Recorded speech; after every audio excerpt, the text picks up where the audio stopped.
It's hard to believe that a new year is nearly upon us. It's the time when many of us make New Year's resolutions, but do they actually work? Many of the gyms are filling up with those who want to work off those not so lovely love handles. But is there a secret to keeping resolutions? Well, joining me to discuss this further are Charlene and Charles Akker. They are counselors and life coaches with C2C Support Services Group in Lethbridge. Charles and Charlene, thanks so much for joining me today. So great to have you on. Thanks for having us. Absolutely. So first of all, tell us a bit about yourselves. What kinds of counseling and coaching do you offer, and how long have you two been at this? We're both born and raised in Winnipeg, Manitoba. We've been married almost 30 years. We have 4 adult children and 2 grandchildren, with another one on the way due in February. So exciting things there. Congratulations. Oh, thank you. We work in private practice from 2003 until 2014. And then at that point, we needed a change and ended up in Lethbridge, where we set up shop again in 2015. And we've been at it ever since. For clientele, it's kind of half-half. We do about half married couples and half individual. For married couples, of course, it's usually the usual communication, the conflict, couples trying to get closer. Sometimes they've got some personal baggage to deal with. But for individuals, we're typically doing anxiety and phobias, which is big right now. Anger, trauma, personal growth, and goals and such. And we also lead workshops too that we really enjoy. Oh, yeah. No, that sounds wonderful. Speaking of, Charles mentioned goals, and that's one thing we're going to be talking about. So with making New Year's resolutions, is this a good idea? Is it good to, it's good to have goals, right? Obviously. But how many of us make these resolutions and then don't follow through with them? Absolutely, it's good to have goals. Making goals at any time of the year, not just New Year's, or any time of life is important. And New Year's is just a societally accepted start date because it's the beginning of a new calendar year. So, yeah. Yeah, to put it simply, when as human beings we stop goal setting, and therefore we stop learning, we've really got nothing left to live for. So goals are really, really important to us all. The goals don't have to be world-changing, or they don't have to be life-shattering, or anything like that. But they have to mean something to us as individuals. Yeah, I think you're right there. I think people sometimes make resolutions just as turning over a new leaf in life. And like you said, it's something to live for. I totally agree with that. So we have the typical resolutions, like, of course, losing weight, stop smoking, which are good. Are there any kinds of areas that you would see as being more important than others in which to make a New Year's resolution? Well, because we usually base resolutions on what we call our basic human needs, there's kind of a pyramid involved to the importance of those resolutions. The highest level of importance would be what we would call spiritual resolutions. Now, that can mean religion, it can mean faith, but it doesn't necessarily mean that. So when I say spiritual, I mean things that are greater than ourselves.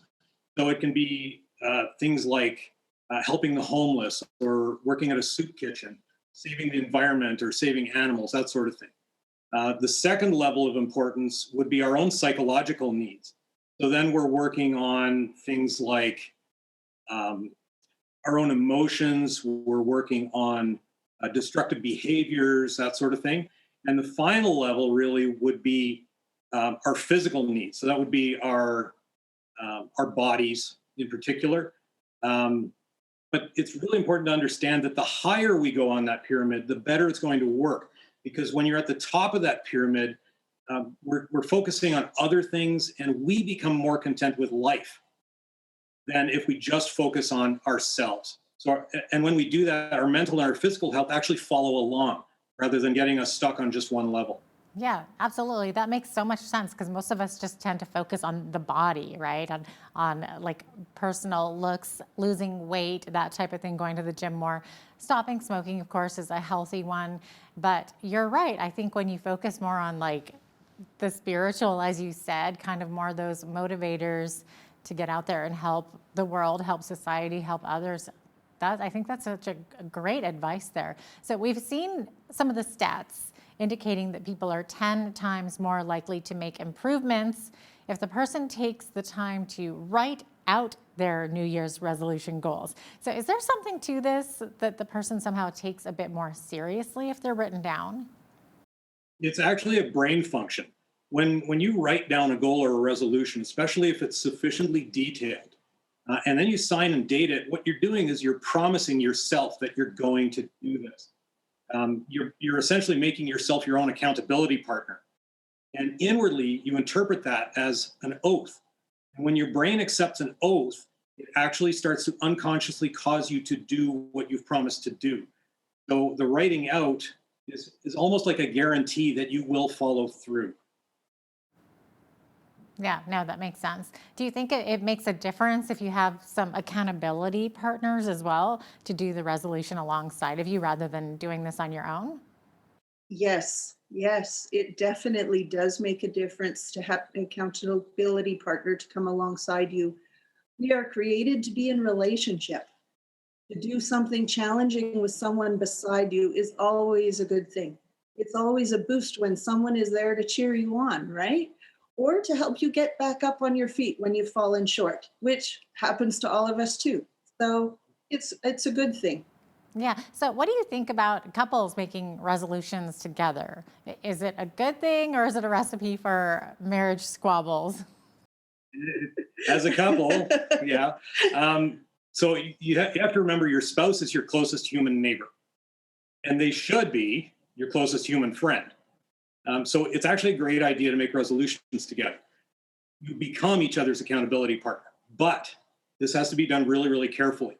So your relationship has to be in a good place, because what you're essentially doing is you're going to be bothering each other, criticizing each other, nagging each other a little bit as you're each other's accountability partner.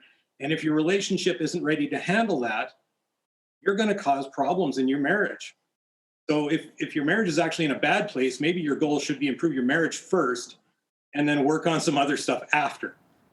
Yeah, 100% makes sense. So, what if you fall off the wagon? Should a person make a backup plan for when the plan fails? There's rarely a question of if you're going to fall off the wagon. It's only a matter of when. Happens to all of us, right? Um, and it's a matter of what are you going to do about it when you fall off the wagon? And when you do, you have three options. Try again from the beginning, get back on the wagon where you left off and continue from there, or give up. There's also the matter of whether you framed your resolutions correctly. And if you didn't, you're much more likely to fail. A great example of this is the common resolution of wanting to lose weight. When a person plans to lose something, in this case, weight, the body sees that as a possible threat. It's a brain thing. So it's better to frame a goal as a gain. So instead of losing weight, it might be better for a person to plan to gain health or gain strength, and then plan accordingly from there with that goal in mind of gaining strength rather than losing weight. And of course, like you said, it's not a matter of if, but when you fall off the wagon. So, when that happens, of course, we can so criticize ourselves for it. So, any advice on self criticism when we fail? Self-criticism is a crazy, crazy thing. Um, the best example I can give, a long time ago when we were actually in training, I was sitting with a mentor of mine and telling him about all my own failures. That there were these goals in my life that I had wanted to achieve, and I hadn't achieved them. And he kind of looked at me sideways and he says, "Why don't you do yourself a favor and give yourself a break?" And that's become our advice to people when they fail. You are going to fail. You are going to criticize yourself, but do yourself a favor and give yourself a break. You're not perfect. You don't have to be perfect. You don't have to get it right away. A goal is a goal. Let yourself go through the steps. Let yourself fall down a few times, and you will come out on the far end. So failure can actually be a good thing. When you fail, just quit with the self-criticism. And some people actually come to see us about the self-criticism problem. And one of the things we ask them to do is listen to whose voice is doing the criticizing. Usually it's not your own. Usually the voice that you're hearing is one of a parent or a sibling or a grandparent or a teacher that's maybe not even in your life anymore. And that person is still controlling you, even though they're not here right now in your life. So you have to find ways to actually blow those voices out, quit listening to the people in your past that criticized you, and just be you.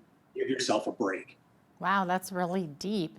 So, do you think that we're also maybe setting goals that are maybe a little unrealistic or unreasonable, and that can also cause us to fail and then self-criticize? We kind of get into that cycle.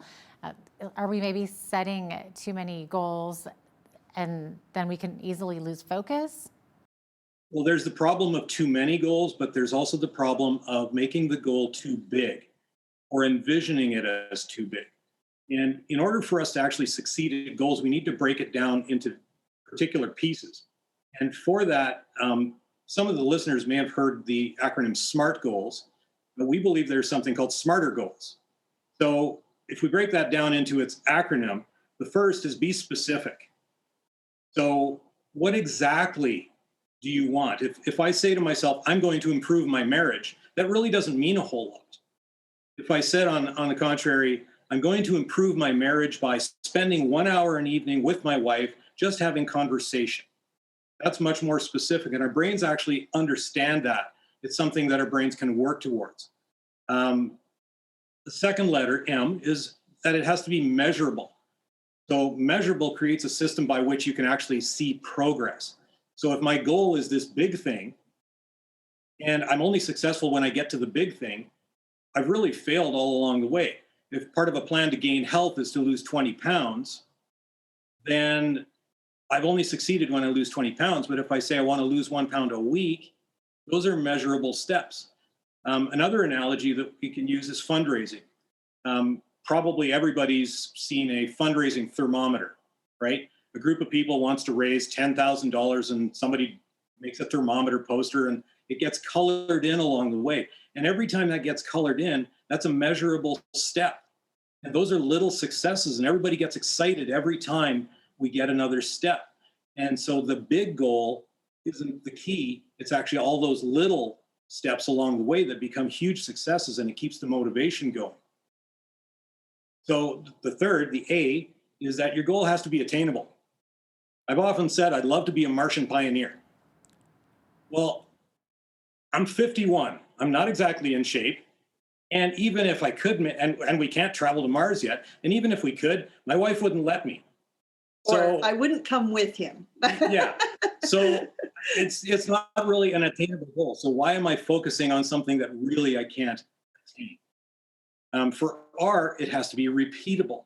If you're going to go jogging and you want to go jogging so you can run a marathon, are you going to run just once to practice and then run the marathon? You're going to fail. Or are you going to repeat the jogging over and over, a little every day for a period of time, right? And even if you have to quit for a while, you just begin again, and eventually you run your marathon. The T is for time bound. So if we create an open-ended goal, there's no urgency to it. So you can procrastinate on it, and then it's days or weeks or months or years before we ever do anything. Using that group analogy for fundraising, we're going to raise $10,000. Great, so what? Right? We have the rest of our lives to do that. No, we're going to raise $10,000 by December 31st. Now everybody knows we got to get to it. So the urgency makes you work harder. Now then there's the E, checking for ecology. So this is a part that most people miss when they set their goals. You have to look at what your life is or situation is going to be like when you've succeeded. Not just the goal, but what else is it going to do to you, right? For instance, again, if I'm going to do something like improve my marriage by spending 1 hour with Charlene every night communicating, what am I going to gain at the end of that? I'm probably going to get a better relationship. I'm going to get a happier house. I'm going to get happier children. But I also have to ask myself, what have I lost? And maybe I'm losing time. Maybe I'm losing time with my friends. Maybe I can't watch my hockey game every night, things like that. And if in the larger picture, all the things that I gain and lose aren't satisfactory, then I need to rework the goal that I have in mind. And finally, you got to ask the question, really? So, in other words, what do I really want? So, am I quitting smoking, for instance, because I want to? Or am I quitting because my wife hates the smell of me and is nagging me to quit? Because then it's her goal and not my goal. I won't be nearly as motivated to do it. Or am I saving money to buy a house when really what I want is to go on a trip to Hawaii?